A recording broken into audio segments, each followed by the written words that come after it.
ఇప్పుడే ఇంటికి వచ్చిన. మా తాత కాల్ చేసి వీల్స్లు ఎక్కియాలి తొందర రారా రారా అంటే వచ్చిన. ఎక్కియాలి వీల్స్లు ఎక్కి.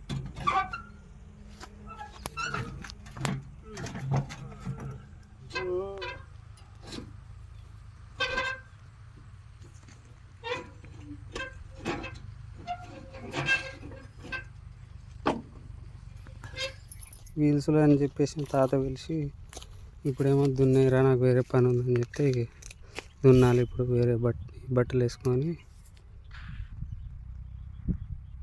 రోజుల తర్వాత ట్రాక్టర్ ఎక్కుతున్నా.